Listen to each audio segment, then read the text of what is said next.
লঙ্কা টি10 super লিগে point টেবিলের শীর্ষ দুই দলের খেলা। জাফনা টাইটান্সের বিপক্ষে সাকিবের গল মার্ভেলস পাবে তো জয়ের দেখা। টস জিতে গলকে ব্যাটিংয়ে পাঠায় জাফনা। ডিকভেলা অ্যালেক্স হেলস শুরু থেকেই মারমুখী।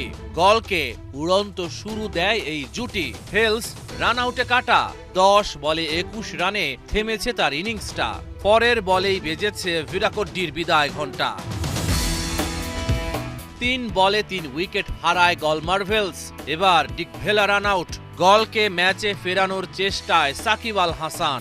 চতুর্থ ওভারে 2টা 4 হাঁকান। প্রিটোরিয়াসের ওপর চড়াও হলেন রাজাপাকসা। 6 ওভার শেষে 62 গলের সংগ্রহটা।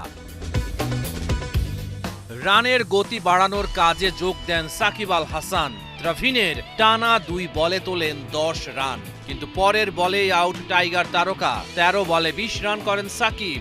শেষ পর্যন্ত 105 রান গল মার্ভেলসের বোর্ডে। সাকিব ব্যাট করেন 153 স্ট্রাইক রেটে। জবাবে দেখে শুনে খেলতে থাকেন জাফনার 2 ওপেনার। 3 ওভার শেষে ওদের বোর্ডে বিনা উইকেটে 23 রান।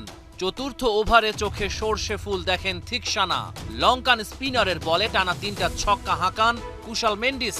পরের বলে ক্যাচ দেন তিনি, তবে থিকসানার ডেলিভারিটা ছিল নো বল। 1 ওভারেই 30 রান দেন থিকসানা। ম্যাচের নিয়ন্ত্রণ নেয় জাফনা।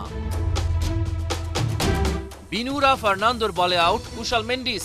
16 বলে 31 রানে থেমেছে তার ইনিংস। 5 ওভার শেষে 1 উইকেটে 70 রান জাফনার বোর্ডে। কুশালের পর কোহলার ক্যাডমোরের বিধ্বংসী ব্যাটিংয়ে ওরা সহজ জয়ের পথ তৈরি করেছে। সাকিবের ওপর ইসিবির নিষেধাজ্ঞার প্রভাব কি তবে পড়তে শুরু করেছে? ফ্র্যাঞ্চাইজি লিগেও গল মার্ভেলসের হয়ে বল করতে দেখা যায়নি সাকিব আল হাসানকে। তবে কি আন্তর্জাতিক ক্রিকেট আর বিপিএলও বল করতে পারবেন না সাকিব? শেষ পর্যন্ত সহজেই গল মার্ভেলসকে হারিয়ে দেয় জাফনা। আসরে সাকিবের দল পেল প্রথম হারের দেখা। রহমান পেয়ার 71।